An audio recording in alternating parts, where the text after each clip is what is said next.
Petit jeu concours, je parle pas trop fort parce qu'il est 2 h du matin. Celui ou celle qui me dit le nombre exact de fois où je dis le mot bordure dans la vidéo gagne cette magnifique roue. Seul. Mais dédicacée.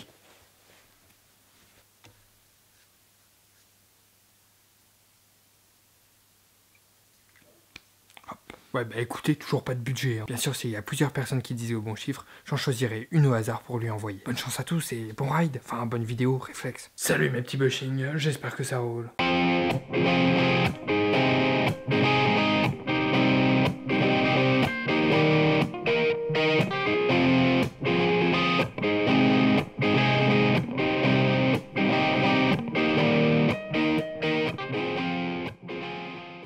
Vous en avez marre de vous arrêter à chaque bordure? Vous en avez marre de vous ramasser lamentablement en public? Vous en avez marre d'arriver en retard tous les jours à cause de ces choses futiles? Alors, agissez!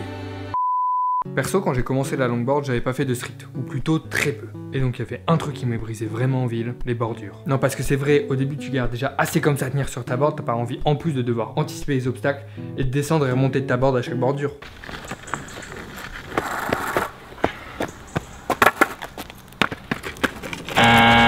Non, parce qu'à ce rythme-là, tu peux marcher, ça ira plus vite. Mais comme marcher, c'est pour les faibles, je vous propose quelques petites techniques secrètes de bushing pour vous faciliter la vie. Allons trouver des bordures pour les surmonter. Bon, j'ai trouvé mes bordures. Bon, il y a plein de techniques pour passer les bordures, mais je présume qu'à partir du moment où vous savez faire un aéroflip ou un 3-6 variable kickflip, vous n'avez pas besoin de mon aide. Donc, je vais donner que des techniques simples.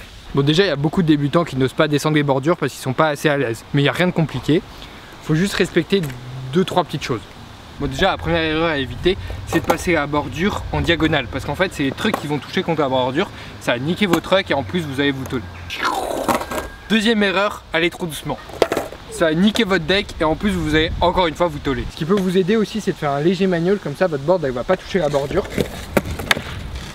Et vous la passez. En tout cas, si vous entraînez, je vous conseille de vous protéger au moins la tête parce que même si ça paraît rien, vous pouvez rapidement vous casser la gueule, vous exposer la tête contre le coin du trottoir et vous videz de votre sang avant que l'ambulance n'arrive. Pour les monter maintenant, quand elles sont toutes petites comme ça, vous avez 2 techniques très simples. En fait, pour la première, vous allez faire comme si vous poussiez, mais en passant la bordure. Ça veut dire que quand vous arrivez au niveau de la bordure, vous allez poser votre pied arrière par terre et vous allez push et ça va alléger la board. En plus, si vous galérez, vous avez déjà un pied par terre, donc vous n'allez pas tomber. Donc a priori, pas de sang sur le trottoir. La seconde technique consiste aussi à alléger le poids sur votre board, mais tout en gardant vos 2 pieds dessus. Pour ça, vous allez faire un mini saut sans décoller vos pieds, juste en fléchissant vos jambes avant la bordure. Et au moment de passer la bordure, vous allez vous détendre. Si la bordure est plus grosse. Quoi? Ouais, bah on est à l'intérieur parce qu'on a pris plus de temps que prévu. Après, il faisait super sombre.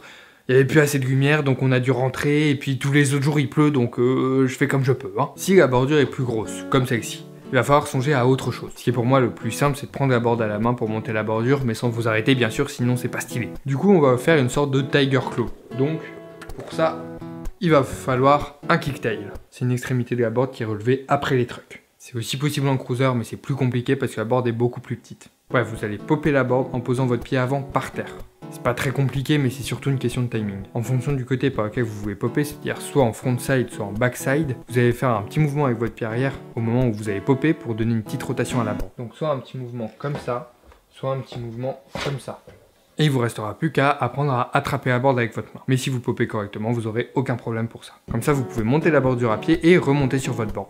Soit en la posant normalement, soit en sautant dessus comme si vous faisiez un vrai tiger claw.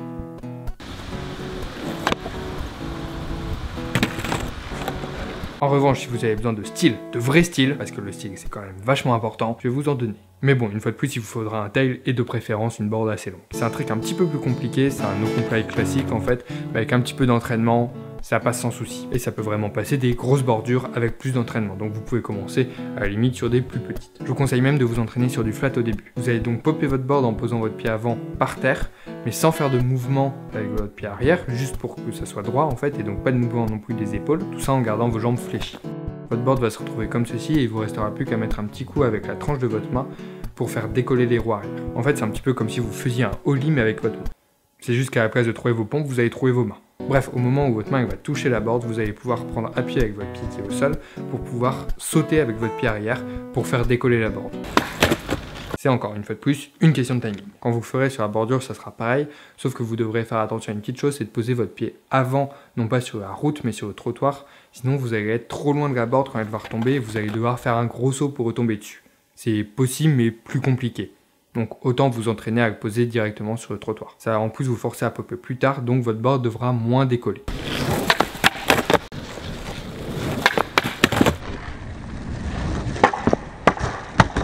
Et bien sûr, vous avez toujours le ollie, indémodable.